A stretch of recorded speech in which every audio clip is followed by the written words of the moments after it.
Shalom from Karen Biavana. The pasuk tells us, "V'Yitzchak ba mibo be'er lachai roi." Yitzchak came from his having traveled to be'er lachai roi, and the pasuk continues that at that point in time, Yitzchak meets Eliezer and Rivka. There's a beautiful sefer which came out a number of years ago with the Divrei Torah of Rav Avram ben Arambam on Sefer Bereshis, and there he writes there's some very important yesod written in that phrase, written in that pasuk. What is the important lesson that we learn from that pasuk? He explains in the following fashion. The pasuk implies, says Rav Avram, that only after Yitzchak returned from Be'er Lachai Roi, the place which he traveled to for tefillah, for his bodedus, only because he had now returned from Be'er Lachai Roi, did he take the opportunity to meet Eliezer and Rivka.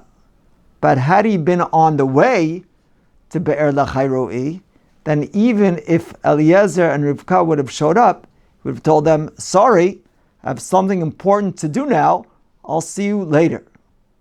So says Rav Avram ben Arambam, this is meant to teach us that when we're headed towards being involved in Torah, headed towards a mitzvah, we should stay focused.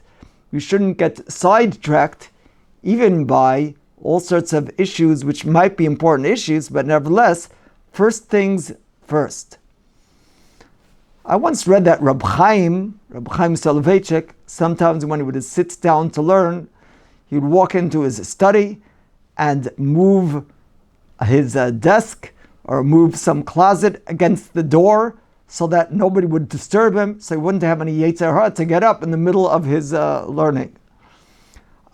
Closer to home, I read that there's a Rosh Yeshiva in Mitzpeh Ramon, Yeshivat Hesder in Mitzpeh Ramon. Rav Kustener, unfortunately, his son was seriously injured in the war. And I read that when they came from the army to tell him that something happened to his son, that was when he was on the way to giving a shir. And they told him, we're sorry to tell you something happened to your son in the army. And he said, was he killed or is he still alive?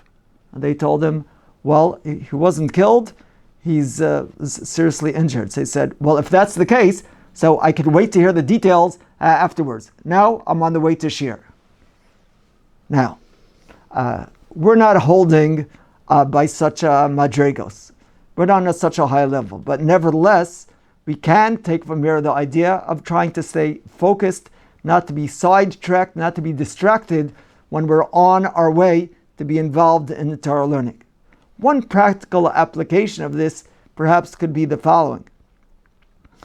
Often, the second we open the Gemara, the second we open the Sefer, we think of all sorts of things that need to be done, need to be taken care of. Perhaps we should tell ourselves that when we feel the need to engage in all sorts of other activities in the middle of our learning, when we feel the need to engage in Batala, let's tell ourselves 5 more minutes to continue our learning for 5 more minutes, and then to assess again whether we really need to be involved in those other activities. Quite possibly, if we do see to it that we continue the learning for 5 more minutes, we'll realize that those activities which we thought are so pressing can really wait till we finish our Seder, till we finish learning the Gemara, the Torah that we're meant to be learning. Have a wonderful Shabbos.